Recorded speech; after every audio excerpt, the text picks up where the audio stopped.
Hoje vou mostrar exatamente todos os passos para dimensionar condutores em baixa tensão, logo depois da vinheta.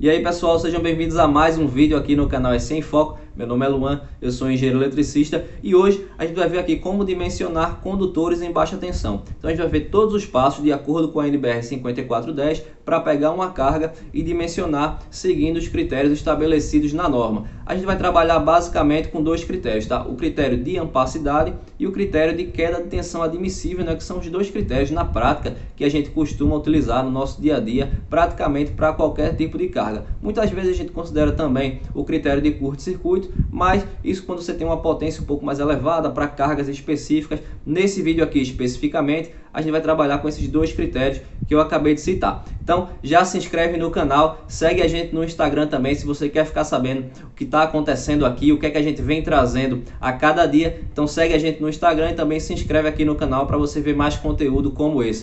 Então bora pro vídeo.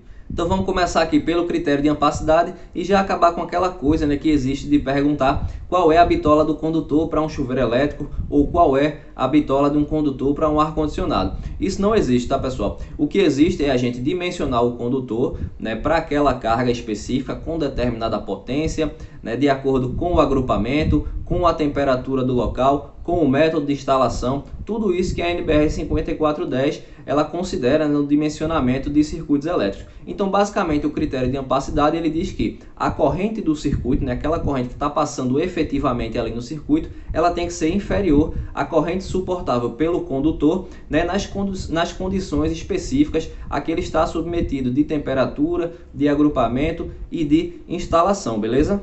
Então, para que a gente consiga dimensionar o condutor, o primeiro passo é saber qual é a corrente que está passando naquele circuito. Alguns equipamentos já dão a corrente efetiva daquele equipamento, né, a corrente efetiva que vai passar ali no circuito. Outros vão dar a potência e a gente vai ter que calcular. Então, para um circuito monofásico, basicamente o que a gente tem é que a potência do circuito, na verdade a corrente do circuito, é a potência sobre a tensão de fase, né? Por exemplo, 1000 VA por 220 volts. Então, você tem a potência pela tensão de fase. Já para um circuito trifásico, o que a gente tem é que a corrente do circuito é a potência dividido pela tensão entre fases, dividido também por raiz de 3. Uma vez conhecida a corrente do circuito, é interessante você saber como aquele circuito vai chegar ali desde o quadro de distribuição até a carga. O mais comum é o circuito passar por eletrodutos, mas pode acontecer desse circuito ir através de uma canaleta, ir através de uma rede, ir diretamente enterrado. Enfim, basta você escolher ali, de acordo com o seu projeto, né, a sua instalação, qual é a forma que aquele condutor está se guiando ali na instalação até a carga. Os dois principais fatores que a gente deve considerar são o fator de correção por agrupamento e o fator de correção por temperatura. O fator de agrupamento leva em consideração a quantidade de circuitos que estão passando ali dentro daquele mesmo conduto, junto com o circuito que você está dimensionando. Já o fator de correção por temperatura leva em consideração ali a temperatura do ambiente. A norma considera como uma temperatura padrão para circuitos não enterrados uma temperatura de 30 graus. Então, para qualquer temperatura ambiente que seja diferente de 30 graus, a gente precisa considerar um fator de correção que a gente vai aplicar diretamente à suportabilidade do condutor para ver se ele vai aguentar aquela corrente que está passando ali naquele momento. Então, conhecida a corrente do circuito, os fatores de agrupamento e o método de instalação, basta a gente realizar os cálculos de acordo com aquela fórmula que a gente mostrou aqui no início. E aí, com o resultado obtido dos cálculos, a gente vai lá na tabela, na NBR 5410 e verifica ali qual é a bitola adequada para aquele determinado circuito. O segundo critério que a gente vai considerar aqui é o critério de queda de tensão admissível. Então, basicamente, esse critério considera ali a distância do quadro de distribuição até a carga e a corrente que está fluindo ali naquele circuito. Então, quanto maior a corrente, maior a queda de tensão, e quanto maior essa distância, também maior a queda de tensão. Então, é sempre interessante que a gente evite correntes muito elevadas, sempre que possível, né, no circuito, e também distâncias muito longas, porque isso aumenta demais a queda de tensão e acaba elevando também demais a bitola do condutor. Então, basicamente, o critério de queda de tensão, ele considera esses dois fatores, né, e também considera se o circuito é monofásico ou trifásico. Para ficar mais claro e mostrar tudo que a gente falou aqui, a gente vai fazer um exercício agora e aí mostrar todos os passos exatamente como fazer com o caso real, e aí a gente vai dimensionar esse circuito para que vocês possam entender melhor ali quais são os critérios que a gente utilizou e como aplicar cada um desses critérios. Então pessoal, vamos fazer esse exercício aqui, que é dimensionar esse circuito, que é um circuito monofásico, que alimenta uma carga ali de 4.400 VA. Coloquei essa carga porque é uma carga padrão, por exemplo, de chuveiro elétrico. Então é um circuito que é real, um circuito que a gente dimensiona ali quase todo dia. A gente faz um dimensionamento como esse. Então vamos colocar isso em prática aqui e dimensionar esse circuito. Então é uma carga de 4.400 VA. Uma tensão de 220 volts. Esse circuito ele vai passar por eletroduto, que vai ser embutido em alvenaria junto com outros 4 circuitos, tá? Guarde todas essas informações aí, que isso tudo a gente vai utilizar no nosso dimensionamento. A temperatura ambiente que a gente vai considerar é de 25 graus. Então o circuito é um circuito simples, tá? Um circuito em 220 volts, vai passar uma corrente que a gente vai dimensionar, O comprimento do circuito é de 20 metros e a carga é de 4.400 watts. Então todas as informações aqui estão disponíveis, a gente pode utilizar tudo isso aqui para dimensionar o nosso condutor, que a gente vai fazer agora. Então, o primeiro passo é determinar a corrente do circuito, A gente tem a potência do equipamento, a gente sabe a tensão que esse equipamento está sendo alimentado, então a gente tem que o circuito é monofásico e a sua corrente é basicamente a potência, que é os 4.400 dividido por 220, que vai dar uma corrente aí de 20 amperes.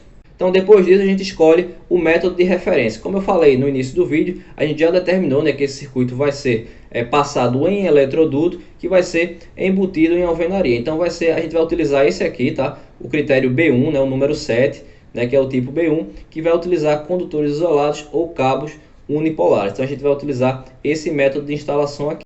O terceiro passo, então, é determinar o fator de correção por agrupamento. A gente viu que esse circuito que a gente está dimensionando vai passar com outros 4 circuitos. Então, dentro do eletroduto, tem um total de 5 circuitos. Existem umas tabelas na norma, tá? Só um parêntese aqui, existem algumas tabelas que dão os fatores de agrupamento em determinadas situações. Mas muitas vezes essas tabelas elas têm algumas ressalvas, que o circuito precisa atender. E se aí o circuito não atende nenhuma daquelas condições, ou pelo menos uma, ele não atende, então aquela tabela não vale. Então eu prefiro utilizar essa metodologia aqui, essa fórmula que a norma coloca isso também. E isso aí vale para qualquer situação. É um pouco mais conservador, mas eu acho que atende a qualquer situação, e aí fica mais fácil da gente utilizar sempre, ao invés de estar procurando cada tabela ali, cada critério para ver se atende, utilizar esse fator aqui como um critério geral, tá? Então o nosso fator de agrupamento, dividindo aí por raiz de 5, vai dar 0,44. Passando para o fator de correção de temperatura e considerando uma temperatura de 25 graus, que a gente também colocou isso no início da questão, a gente tem que esse fator de correção de temperatura para um cabo de PVC, que é o que a gente vai considerar aqui, é de 1,06. Então, feito isso, basta a gente dimensionar a bitola do condutor utilizando essa fórmula aqui, A corrente do circuito ela tem que ser menor do que a corrente suportável pelo condutor vezes os fatores de correção. A gente passando isso para o outro lado, a gente tem que a corrente suportável ela é maior, ela tem que ser maior do que a corrente do circuito dividido pelos fatores de agrupamento. Então a gente chega aqui a um valor de 43,7. Então a gente tem que procurar lá na norma um condutor que tenha uma suportabilidade ali superior a 43,7. Então se a gente olhar aqui dentro do método B1, que é o método que a gente considerou, considerando um circuito monofásico com 2 condutores carregados, a gente tem que a bitola desse condutor deverá ser 10 milímetros quadrados. Esse condutor aqui suporta 57 amperes, então o condutor anterior suportava apenas 41, a gente tem uma corrente de 43, então a gente precisa aqui colocar um condutor de 10 milímetros quadrados. Já no critério de queda de tensão admissível, considerando que esse circuito tem 20 metros de comprimento e é alimentado em uma tensão de 220 volts, aplicando aquela fórmula que a gente já mostrou aqui no início do vídeo, a gente chega a uma bitola mínima para esse condutor, de acordo com esse critério, de 3,24 milímetros quadrados. Então veja aqui, pelo critério de ampacidade, a gente chegou a bitola de 10 milímetros quadrados. Por esse critério aqui, de queda de tensão, a gente tem uma bitola de 3,24, então obviamente nosso condutor precisa ter uma bitola de 10 milímetros quadrados. Então só para verificar o que a gente acabou de fazer, vou colocar aqui para confirmar os valores que a gente acabou de calcular, os dados daquela questão. Um circuito é monofásico, a tensão de alimentação é 220 volts, a gente tinha uma corrente também de 20 amperes, Tá? A gente pode considerar ali uma queda de tensão de até 2%, a gente vai considerar aqui para esse circuito.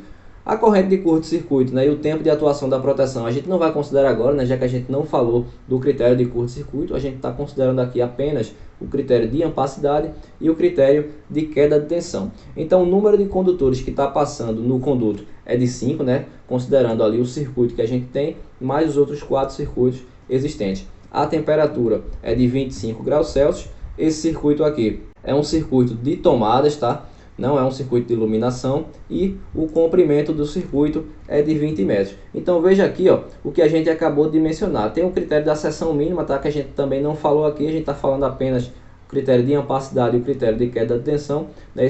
Pela seção mínima teria que ser 2,5. Pelo critério de ampacidade, só confirmando o que a gente já fez, o cabo tem que ser de 10 milímetros quadrados. Aqui estão os fatores de correção que a gente também calculou. É porque aqui ele arredondou, tá? Para 0,45, 1,06, né? O fator de correção de temperatura. Aqui a bitola do condutor, por esse critério, deu 10 milímetros quadrados. E pela queda de tensão admissível, a bitola do condutor de 3,24. Então, está dimensionado nossos condutores. A gente considerou aí o critério de ampacidade e o critério de queda de tensão. Esses critérios aí basicamente é o que a gente utiliza no dia a dia, né? Dificilmente a gente utiliza alguma coisa diferente disso. Então acho que está bem dimensionado, está bem explicado aí. Se você tiver alguma dúvida, só comentar aqui embaixo, beleza? Se inscreve no canal também se você gostou desse vídeo. Segue a gente no Instagram também para ficar recebendo todo o conteúdo do canal. E eu vou ficando por aqui. Queria dar um grande abraço a todos. Agradecer a todos que assistem a gente aqui em todos os vídeos. E eu vejo vocês até o próximo vídeo.